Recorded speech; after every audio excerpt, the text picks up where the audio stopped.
He is backing right up. Hello, world. Patricia, O'Connor, and a very excited, sunny Frida Reba Darcy here today on the Bonsai balcony. It is a beautiful, beautiful, beautiful day, and it is, I gotta check my calendar. It says January. It feels more like spring. A couple of days like this, and we would probably start busting out in the bald cypress neighborhood. Everybody is looking pretty good today. I have not watered yet. We've been in a rain pattern for quite a while. So a couple of days ago was the first time I'd watered. Today everybody's dried out. We had a day pretty much like today, yesterday, except the winds were gusted at 20. So everybody dried out a bit, with the exception of my ponderosa. It got watered yesterday. I watered it yesterday, and I watered it the day before. I'm kind of trying to resume a regular watering schedule. I was going to be away at work, so I didn't. Yeah, that still feels pretty wet to me. Today's show is going to be about watering, a little bit about underwatering, and quite a bit more about overwatering or water management or water removal. So I'm kind of going down a little deeper than I normally go. And it's hard for me to gauge this. It's hard for me to gauge this tree. I might even, and the reason is it's been in this pot for 2 years. I didn't see how much roots the tree had when it went in to this pot. So when it doesn't take up water quickly, and it does on hot days, probably as much to evaporation as anything. Remember, this is a ponderosa, not remember, but this, by the way, is a ponderosa pine, and its metabolism is very, very, very slow as compared to what I would expect my Japanese black pines to be. So it'll go through water turn water into oxygen at a very, very, very much slower rate. So I wouldn't expect this water to get soaked up immediately. It would just, kind of slowly move it. And on a day when our temperatures are cool, it tends to lay there, and it's been laying there too long. We went into a weather pattern where it wasn't drying out in between waterings, and that concerns me. Overwatering a ponderosa was the third strike for a ponderosa I had a couple of years ago. So that's something that I think about. The overall general health of the tree is good. So I don't really see a lot of yellowing or anything as a consequence of overwatering. But here's what I do see. I do see that we've been getting rain for about 3 weeks, and I haven't really, for the most part, I got one good dry out in between, and then I've watered since then. And, that amount of moisture there would tell me that it's not time to water again. And with the amount of wind that I had, especially yesterday, but I also was proactive. I pulled this tree back away, so I'm thinking that wall might, protect us somewhat from those 20 mile an hour winds. But so if you underwater, let's start there. We're not going to talk a lot about underwatering. If you're into bonsai, you should be into bonsai with the aspect that you are there every single day of that tree's, that the time that you and that tree are together, you are standing there on point with a watering can. And if you can't be, you've made an arrangement for someone else to be. That doesn't mean that it gets watered. That just means that you haven't made a decision to take a chance. You are there, ready to deliver, and then you go, yeah, no, we can wait or not. As long as you can do that, then that's your obligation.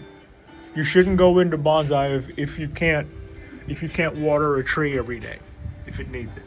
It's not to say that you will water it every day. Pine trees do take less water than some other. Wisterias and dawn redwoods like to have their feet wet, so to speak.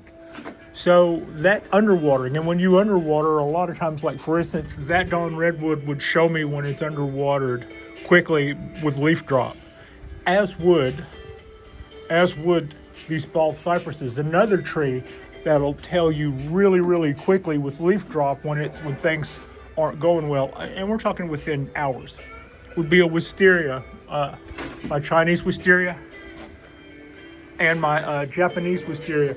Those both wilt quickly when they dry out. And you may think, well, that's a good indicator of I can let it go and not worry about it until I see that leaf drop. Not so fast. You're also robbing energy from a tree every time you make it recover from one of those. It's not ideal. These guys are all ready to go. They're all ready to be watered.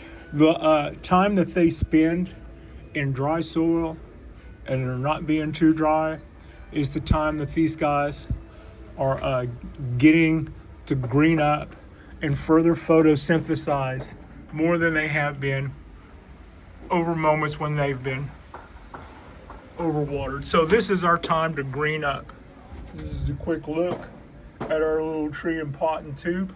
I have in the kitchen some colanders. I've started bringing them, made a deal with the kids at work, and I'm going to start bringing home some more colanders, some colanders, and we're going to start planting some of our little pines in more of those tubes, and that's what's going on. Okay, so that was the quick note. Now you're looking at all my little ponderosas. All those guys have been out on that rail there, looking at all that good old sunshine yesterday, but they'd also been getting that wind. This is greening up more than it was last week, as is my larger pine, and that's because of the amount of time that we're allowed to dry out. Now, I'm not seeing ill effects of foliage from underwatering.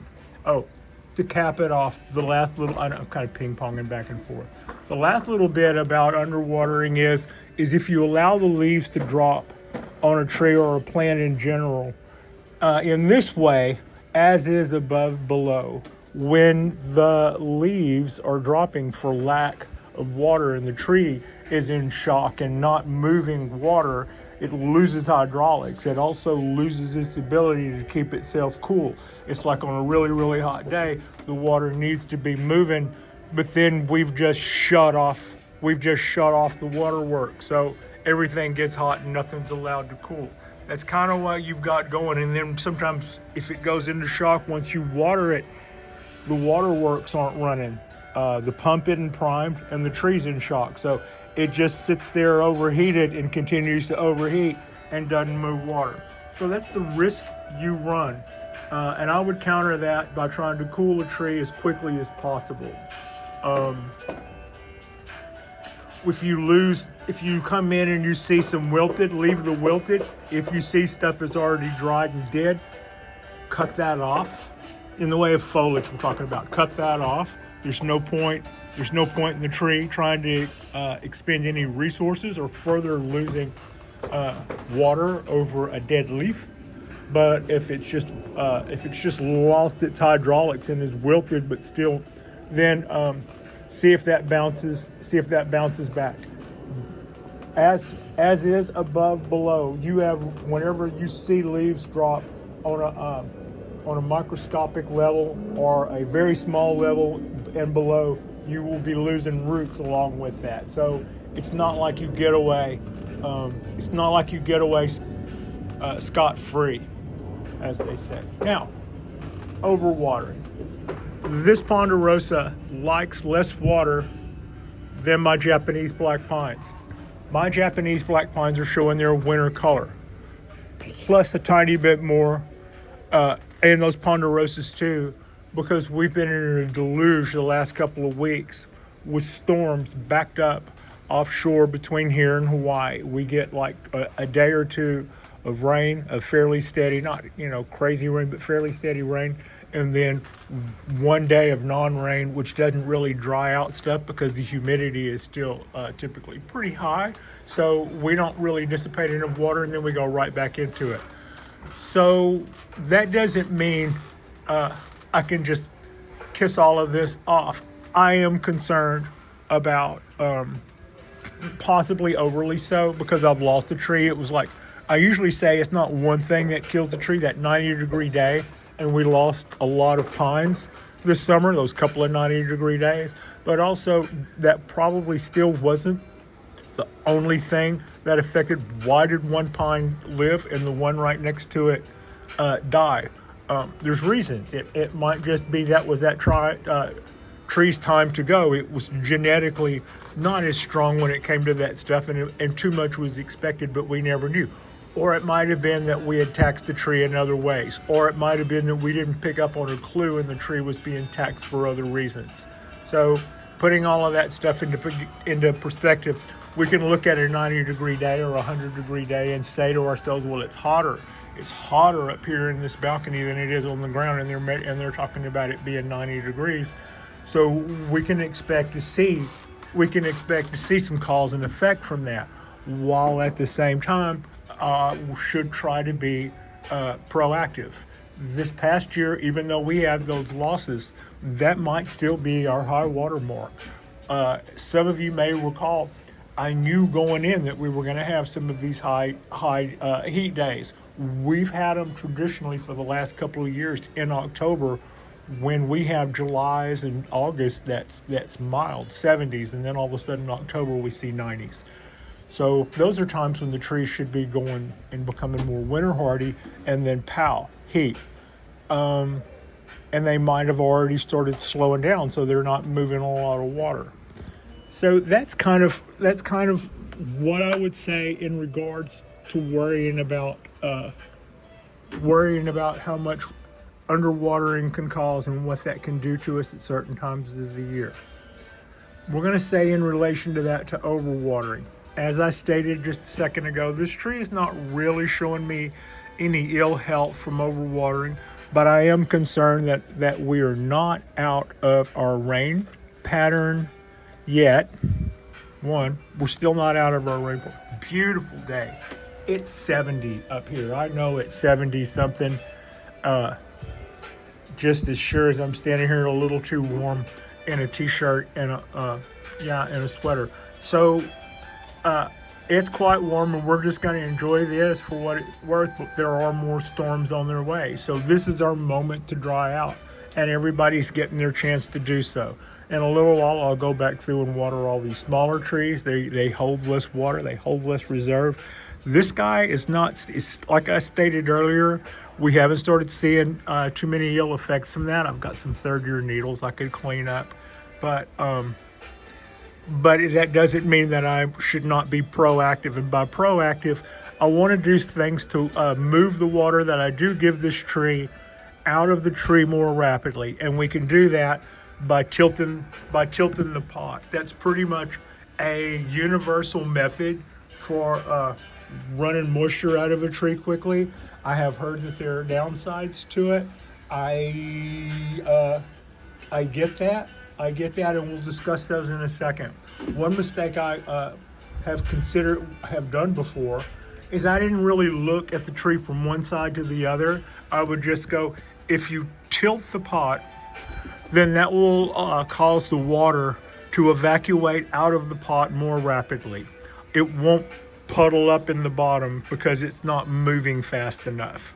And down there at the bottom, things begin to get a little air roddy or maybe stagnant or something, and that just causes issues you don't want. So what we want to do is maintain that ratio of water and oxygen. We want to water the top, and as the water goes through the pot, it quickly wets everything down, but it comes out of the bottom, and we water in the top until we see it come out of the bottom. And at that point, as the water runs through the pot, it shouldn't stop. It should run all the way out the bottom, having wet everything down in there, and behind it should come fresh oxygen, because the oxygen was just pushed out of the way by the water, and then fresh oxygen comes in behind it, and that starts the process where we begin to go back to dry. Some trees, think of it like a seesaw. Some trees, we want to be on the little wetter side. Looking at you, Wisteria. Some trees, we want to be on the little drier side. Looking dead at you, Ponderosa. So a good way to help evacuate water would be to tilt the pot. how much, and which way do you tilt. When I first started thinking about that and started noticing, I could see immediately why people would do that. It just made good sense to me. But what I didn't get was there is the direction. Most of the foliage on the ponderosa that we're looking at is on the side that's not facing us. I do have this is facing us, but everything else is facing that way. The tree is facing that way, facing that way. And if I were to raise this end and my tree is like this, and I raise it from the back, boom, all of this foliage has just been pushed down. And anytime you take a branch and force it down, be aware that you're forcing the energy down too. You're robbing the energy from that to some extent. You're depleting its energy somewhat. So I would never really want to do that. I would never want to put the active, main branch of a tree like I'm reaching out with my hand, like say this is my first branch. I'm not gonna want to stick that guy down by jacking up the back of the pot. It would make more sense to put the block underneath that side and bring that end up. Now, having said that, if the back of the tree were especially weaker than the front of the tree, then I might rethink that. And that's an audible you would have to call on your own. But propping up one end of the planter is definitely a good way to evacuate water out of a pot more quickly when it doesn't seem to be doing that. And we also, maybe a good idea to do what I was doing earlier. I'm going to go back through and do that again. I'm going to go back through with the weenie skewer, and I'm going to go scratch down a little farther than I normally would do with my finger, and I'm going to try to get an idea of what's going on in here root wise. For instance, I'm just scratching and seeing wet substrate, and it's also very broken down, right? Okay, here's the first beginning to see of some roots. I don't see any white roots. I don't, there might be some there. The lack of white roots. If I go down here and I see fresh white roots, then we know that the tree is dry enough at times that it is putting on more roots, and that putting on of more roots also equates to more foliage. So if a tree is not pushing out new foliage, that might be an indicator that the roots are being inhibited. What I alluded to earlier is I don't know at planting how full this was.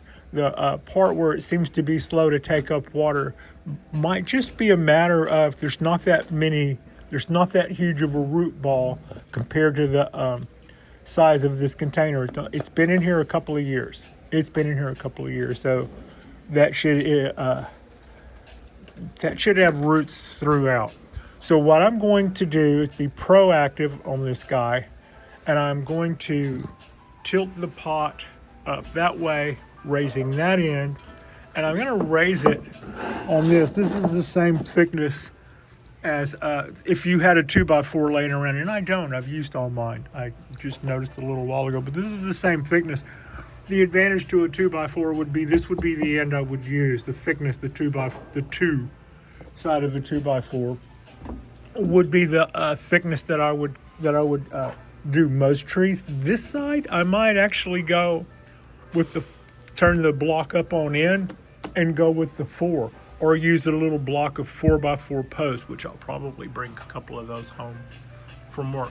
And no, I'm not going to be able to just tip up one end while holding the camera with another and slide this under there, but that's pretty much the idea. I'm going to raise this up high enough to slide this under here, and then we're going to water like we would normally do about every other day or so.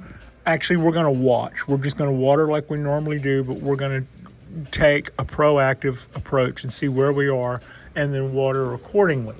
Now, blocking that up isn't something I'm going to do for a couple of days.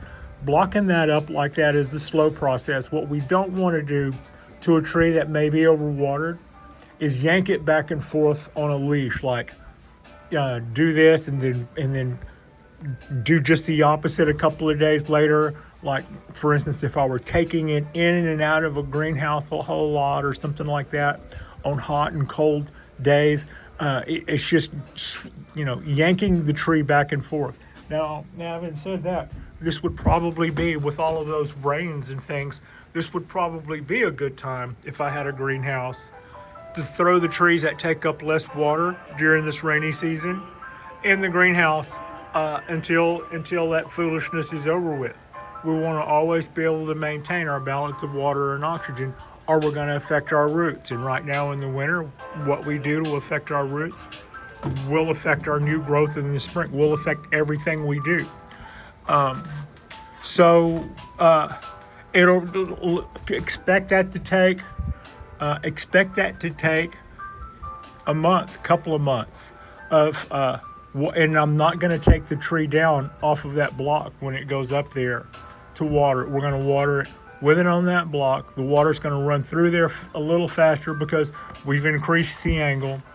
There's also a couple of drain holes on this end, so that if I tip up this tree, I won't really have to be as concerned about it pooling up on this end. And what we really don't want is it just to stay pulled up here on the bottom because the tree is slowed down. We can get out of balance when A, we get more rain, and B, the tree has a naturally slow metabolism. So then all of a sudden something that needs to dry out every once in a while starts not drying out. And that's either something that we can see manifest itself in the looks and the health of our tree, or we can just notice that it doesn't seem to be drying out in between water, and that would be a good time to be proactive. So this is not an overnight fix. This is something that we're going to just prop that up, and then we're going to continue to water the tree thoroughly when we water it, but we will have given it a little hedge towards faster drainage by tilting it up on one end. We're never going to tilt it up on an end that causes to drive a main branch down. We want to make sure our main energetic pieces of the tree are pointed up, unless the back of the tree looks weak, and then we may raise that up. If we're trying to save, if we're trying to save a piece that looks weak already, then that could very well be a consideration. After this tree is grafted with Japanese black pine, which it is in the process of being grafted with, I've got one good one there and a couple of bad ones. We're going to replace those bad ones this spring. I'm working out the details now, but I intend to get another round of grafts to complement the one that we have there. Whenever those grafts take and they start becoming more and more and more a part of this tree or a bigger percentage of its foliage, this tree will begin to move water at a faster rate and will be a little easier for me to manage without worry, because I kind of feel like this is not always the most perfect climate for a ponderosa. Ponderosas don't move water in the same way that coastal. This is a high elevation, single flush, long needle pine. If I lived in Houston, I probably wouldn't be able to have this tree. If I lived in LA, I might, and those are places where people go, no, what are you talking about? I got one of those. And then 3 years later, it's just tooling along, and then you drop a branch or two, and then the tree gets weak and dies. It will have gone through its energy and gotten run into the ground because it didn't run dormant long enough. Last year, we took the tree upstate to where it would overwinter better. That buys us a couple of years in an iffy climate, which I'm in. This is paradise to me, but not so much to this guy. It should be frozen by now. So we're trying to graft it just with something that would be better suited. And that is how you can get a tree that's not, if I wanted a white pine, and I was just looking at that and going, wow, that's a beautiful white pine. I can't have white pines here either, but if I had one grafted with Japanese black pine, that would still be a short needle pine, but then all of a sudden I could grow it here, and I would start doing my needle work like it is what the grafts are that took over. So you would, from then on, be treating that tree like a Japanese black pine, and it would behave in a way that would be the same as it would behave in that climate as that species that the grafted is now holding.